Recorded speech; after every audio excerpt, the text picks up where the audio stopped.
Laporan kegiatan Proyek 4 Biologi disusun oleh kelompok 3. Anggota 1. Igna Maulina Azkadina, 2. Muhammad Ridwan, 3. Nurahilunisa, 4. Rehan Agisna Saiful Bahar, 5. Salma Anissa Dwi Feblina, 6. Silvi Aulia, 7. Sumiati. Fotosintesis adalah proses penting yang dilakukan oleh tumbuhan hijau untuk mengubah energi matahari menjadi energi kimia dalam bentuk glukosa, serta menghasilkan oksigen sebagai produk sampingannya. Dalam penelitian ini, tanaman air Hydrilla verticillata dipilih karena memiliki proses fotosintesis yang mudah diamati, terutama melalui pelepasan gelembung oksigen di sekitar daunnya. Kegiatan ini bertujuan untuk memperlihatkan bukti langsung proses fotosintesis pada tumbuhan air. Judul praktikum: Proyek pengamatan fotosintesis menghasilkan oksigen menggunakan tanaman air Hydrilla verticillata. Tujuan: 1. Mengamati dan mencatat produksi oksigen oleh Hydrilla verticillata sebagai hasil dari proses fotosintesis. 2. Menentukan pengaruh intensitas cahaya terhadap laju fotosintesis pada Hydrilla verticillata. Manfaat 1. Memahami proses fotosintesis dan peran tumbuhan dalam menghasilkan oksigen. 2. Meningkatkan kesadaran lingkungan, khususnya pentingnya tumbuhan dalam ekosistem. 3. Melatih keterampilan ilmiah seperti observasi, pencatatan, dan analisis data. 4. Pembelajaran interaktif dan praktis yang membuat konsep sains lebih mudah dipahami. 5.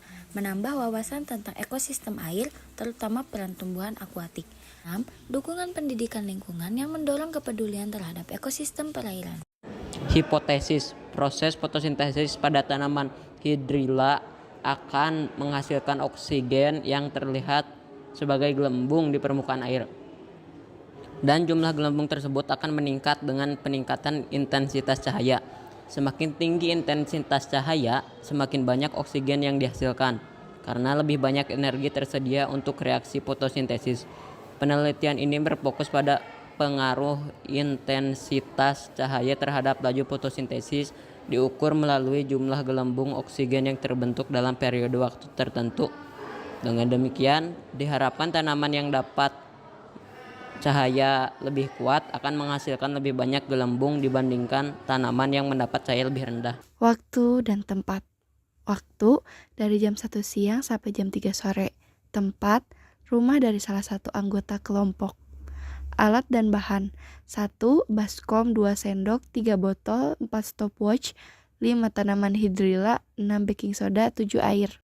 Langkah-langkah percobaan. 1. Persiapan alat dan bahan terdiri dari tanaman Hydrilla, air bersih, soda kue, sumber cahaya, stopwatch, alat tulis dan pencatatan.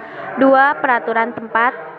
Pilih lokasi yang cukup terang, memiliki akses ke sinar matahari langsung, atau siapkan lampu yang dapat digunakan sebagai sumber cahaya. Pastikan area tersebut aman dan nyaman untuk melakukan pengamatan. 3. Persiapan tanaman. Masukkan beberapa batang tanaman Hydrilla ke dalam gelas atau tabung reaksi yang berisi air bersih. Pastikan tanaman terendam penuh dan tidak ada udara terperangkap di dalamnya. 4. Menambahkan soda kue. Tambahkan sekitar 1 atau 2 sendok teh soda kue ke dalam gelas yang berisi air soda. Kue akan menyediakan sumber karbon dioksida tambahan untuk proses fotosintesis. 5. Pengaturan intensitas cahaya.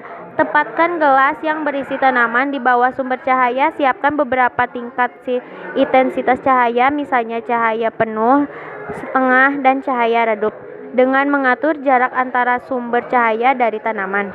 6. Pengamatan awal. Catat suhu air sebelum mulai pengamatan untuk memastikan kondisi yang konsisten. Setelah pengaturan, mulai pengamatan dengan stopwatch. 7. Pengamatan proses fotosintesis. Amati dan catat jumlah gelembung oksigen yang muncul di sekitar daun tanaman Hydrilla dalam interval waktu tertentu, misalnya setiap 5 menit selama 30 menit.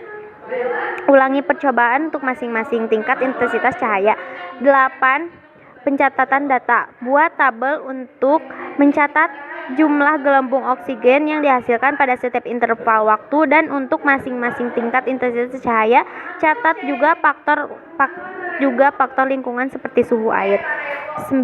Analisis hasil. Setelah pengamatan selesai, analisis data yang telah dicatat, bandingkan jumlah gelembung oksigen pada setiap intensitas cahaya dan identifikasi pola yang terlihat.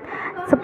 Kesimpulan. Berdasarkan data yang diperoleh, buat kesimpulan tentang hubungan antara intensitas cahaya dan laju fotosintesis pada hidrilia. Dengan cahaya adanya tambahan soda kue, diskusi juga faktor-faktor lain yang mungkin memengaruhi hasil pengamatan.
Hasil pengamatan.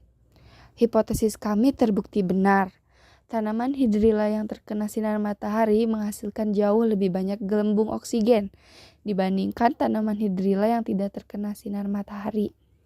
Hasil ini menunjukkan bahwa sinar matahari merupakan faktor penting dalam proses fotosintesis dan produksi oksigen pada tumbuhan. Di sini kami melakukan pengamatan selama 30 menit. Berikut adalah hasil pengamatannya. 1. Tanaman hidrilla yang terkena sinar matahari menghasilkan gelembung oksigen di menit ke-25. 2. Tanaman hidrilla yang disimpan di dalam ruangan dan tidak terkena sinar matahari tidak menghasilkan gelembung sama sekali setelah 30 menit. Jadi kesimpulannya yaitu melalui percobaan fotosintesis dengan menggunakan tanaman Hydrilla verticillata diperoleh hasil bahwa tanaman air ini mampu menghasilkan oksigen melalui proses fotosintesis. Semakin tinggi intensitas cahaya yang diberikan, maka semakin banyak gelembung oksigen yang dihasilkan. Hal ini menunjukkan bahwa cahaya merupakan faktor penting dalam proses fotosintesis. Selain itu, suhu juga berpengaruh terhadap laju fotosintesis. Suhu yang terlalu rendah atau terlalu tinggi dapat menghambat proses fotosintesis. Terima kasih.